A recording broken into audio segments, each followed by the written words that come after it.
और जब हमने इबादत का स्टार्ट किया तो हमारे पास कुवैत के बच्चे कम थे, और जैसे जैसे हम खुदा से मांगते गए वैसे वैसे वो पूरे हो गए। और जब पूरे हुए तो खुदा का जलाल इस जगह पर मौजूद हुआ, क्योंकि जितने भी कुवैत के अंदर बच्चे हैं सारे ही रूह कुद्दस के साथ भरे हैं। हालेलुया। जब वो खुदा की वर्शिप करते हैं, खुदा के सामने झुकते हैं, तो क्या होता है, उसका अबर छाता है और उसका जलाल छा जाता है और उसका तख्त लग जाता है।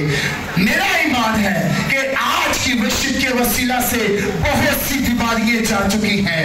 मेरा ईमान है कि आज की वर्शिप के वसीला से तमाम बंद लोग, जो भी गुप्त लोग मेरे यीशु के नाम से जा चुके हैं। हालेलुया।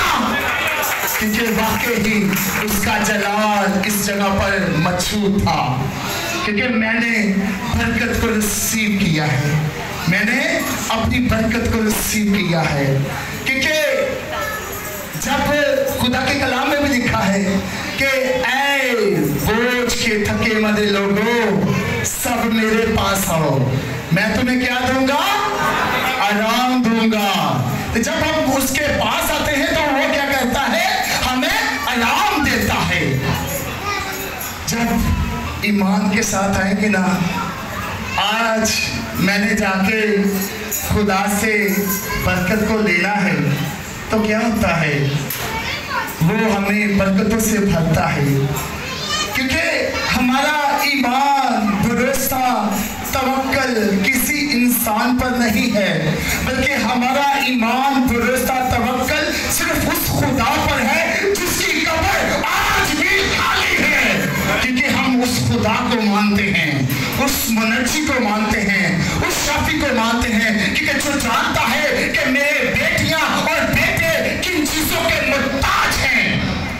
जब हम उसके पास आते हैं तो उसका चूमा, मुलायम और सुपर और ढाल है। Hallelujah, hallelujah. क्योंकि वाकई ही आज सुबह मैंने खुदा के जलाल को देखा है, क्योंकि आज खुदा का अबर यहाँ पर मौजूद है। जब अपने खुदा से मांगना है ना तो कभी भी उसको छोड़े ना। जिस टॉपिक के लिए आप दुआ कर रहे हैं,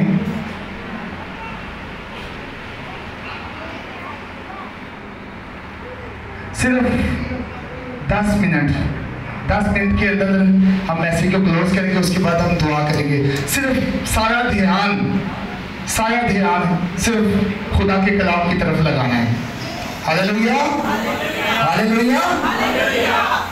देखें, जब हम खुदा से मांगते हैं ना तो कुछ लोग होते हैं, मैं आपको एक छोटी सी मिसाल देता हूं और उसके बाद खुदा के कलाम की तरफ चलेंगे। एक आदमी होता है और कहता है कि खुदावन यीशु नासरी, मुझे ये चीज चाहिए।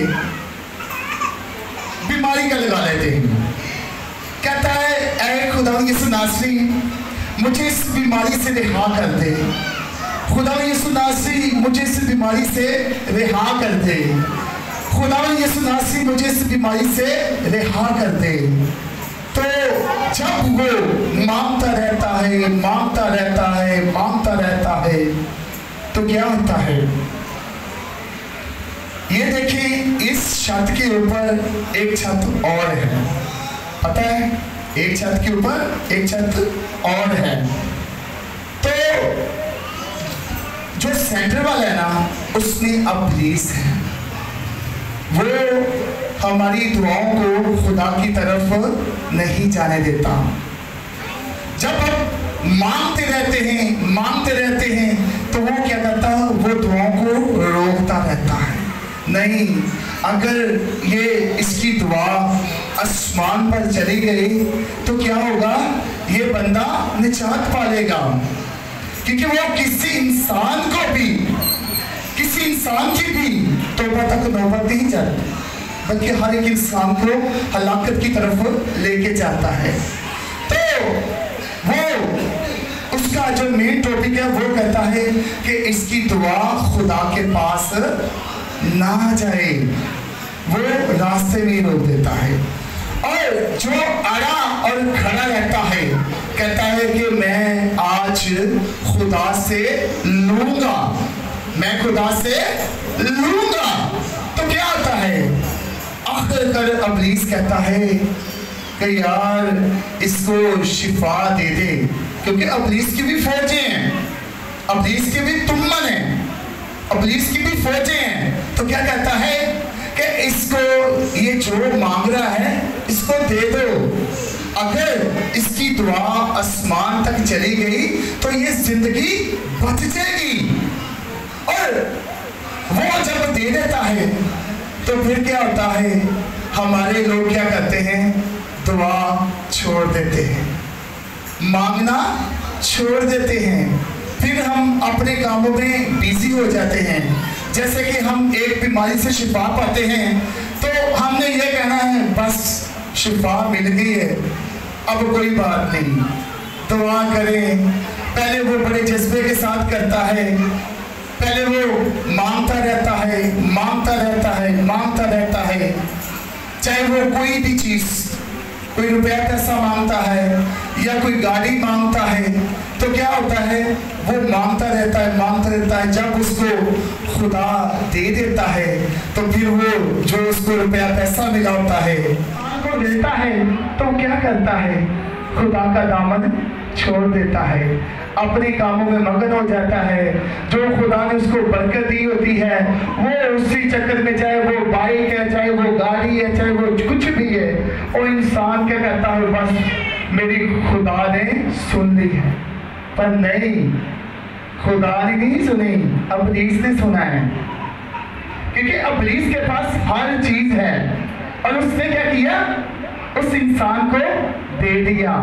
तो क्या हुआ, वो इब्लीस के पास आ गया, खुदा के पास नहीं गया, क्योंकि ये सब कुछ इब्लीस भी देता है, इब्लीस भी देता है। जब उसने उसको दे दिया तो उसने कहा कि बात सुन, अब मुझे खुदा ने दिया। पर ये नहीं देखते, अगर खुदा की तरफ से मुझे होता ना तो मैं दिन दिन रात रात उसके पैरों में बैठता, उससे मांगता, उसके सामने सरनगू होता और हर वक्त में उसके नाम की शुक्रगुजारी करता। देखें, जब हम खुदावंद की शुक्रगुजारी करते ना, चाहे वो तो लम्हों के लिए हम उसके सामने झुकते हैं, कहते हैं खुदा यीशु नासी, आज का दिन तूने मेरी जिंदगी में अता किया, मैं तेरा शुक्र करता हूँ। तूने मुझे सेहत और सलामती दी, मैं तेरा शुक्र करता हूँ। जब हम हर एक बात पर खुदावंद की क्या करेंगे, शुक्रगुजारी करेंगे, तो खुदा का हाथ हम पर बढ़ता है, क्योंकि खुदा के कलाम में मुझे कहा है कि तू मेरी इबादत और प्रस्तुत है कि मैं तेरी रोटी है पानी पर बरकत दूंगा और तेरे भूख से बीमारी को दूर करूंगा। उसके कलाम में लिखा है, जब हम हर रोज उसके सामने झुकते हैं, उससे मांगते हैं, तो चीज मिल गई ना। आप रोजे रख रहे हैं, दुआ कर रहे हैं, तो आपको चीज मिल गई। तो जैसे जैसे आप खुदा से दूर होंगे, आप अपनी जिंदगी में खुद देखें कि वाकई ही खुदा मेरे साथ नहीं है। जो ये बरकत मुझे मिली है ये इब्लीस की तरफ से है। जैसे भी अगर तो आप खुदा के साथ लिपटे रहे, पहले आप 10 मिनट दुआ करते थे, बाद में आप 1 घंटा करें, फिर आप 1.5 घंटा करें, फिर आप 2 घंटे करें, तो समझे कि ये बरकत किधर से है, खुदा से है। क्योंकि वो जानता है कि मेरे बेटियां और बेटे किन चीजों के मुताज हैं। हर चीज का एक वक्त है। जब हम उससे मांगते हैं तो वो कहता है कि मैं कौम तेरी मिरास में कर दूंगा। हम कौन हैं, शाही कौमों के फिरके। हम मांगने वाले नहीं बल्कि देने वाले हैं। Hallelujah, hallelujah. क्यों कि हमारे यीशु ने कहा कि आप सब शाही कौमों के फिरके हो। हालेलुया। अब हम कलाम की तरफ आते हैं। मत्ती 4 बाब की 9 आयत से लेके मत्ती 4 बाब उसके 9 बाब से लेके 4 बाब से लेके 9 आयत से लेके 10 आयत 9 से 10। हालेलुया। देखना है कि कैसे मेरे यीशु को भी इब्लीस ने आजमाया है, कैसे मेरे यीशु को भी इब्लीस ने आजमाया है। हालेलुया। आज मेरे साथ निकाले मत्ती की अंजील उसका 4 बाब और उसकी 9 से 10 आयत पढ़ेंगे। हालेलुया। उसने कहा, अगर तू झुक कर मुझे सिजदा करे तो ये सब कुछ तुझे दे दूंगा। यीशु ने उससे कहा, ऐ शैतान दूर हो, क्योंकि लिखा है कि तू खुदावन अपने खुदा को सिजदा कर और सिर्फ उसी की इबादत कर। आमीन। आमीन। Thank you. हालेलुया। क्या बोला? तू मुझे सजदा कर तो ये तमाम चीजें किसे दे दूंगा? तुझे दे दूंगा। क्या चीजें थी उसमें? ऐशो इशरत, रुपया पैसा और खूबसूरत शहर। इब्लीस ने कहा कि ये तुझे मैं दे दूंगा। चल 12 और उसी वक्त उस मुर्दा ने भी आवाज को सुना। तब भी खुदा ने यीशु से इतना खुश नहीं हुआ। खुश कैसे हुआ? ये आज मैं आपको एक राज की बात बताता हूँ। खुश कैसे हुआ? जब हम गुनाह के अंदर होते हैं, जब हम बदकारी के अंदर होते हैं, जब हम तरह तरह की मुसीबतों के अंदर होते हैं, जैसे ये आज मत्ती की अंजील देखी और उसपे मत्ती क्या था? मसूल लेने वाला था। और जब उसने कहा कि हे जवान मेरे पीछे चल, और मत्ती ने अपना सब कुछ छोड़ा और उसके पीछे चलना शुरू हो गया, तो तब यीशु ने कहा कि आज एक जिंदगी ने जमीन पर तौबा की है और आसमान पर लाखों फरिश्तों ने खुशी मनाई है। हालेलुया। हालेलुया। तब मेरा यीशु इतना खुश हुआ कि आज एक मसूल लेने वाले को मैंने कहा कि चल मेरे पीछे हो ले। तो उसी वक्त उसने अपना रुपया पैसा नहीं देखा, उसने अपना ऐशो इशरत नहीं देखी, और उसने कहा, उसके पीछे चलना शुरू हो गया और उसने कहा कि आज मेरे घर में नजात आई है। हालेलुया। हालेलुया। जब हम खुदा के पीछे चलते हैं ना, तो खुदा क्या करता है? हमें छूता है। और मत्ती ने जब खुदा की तरफ देखा और उसके इतनी तलब और एक दरख्त पर चढ़कर देखना शुरू हो गई।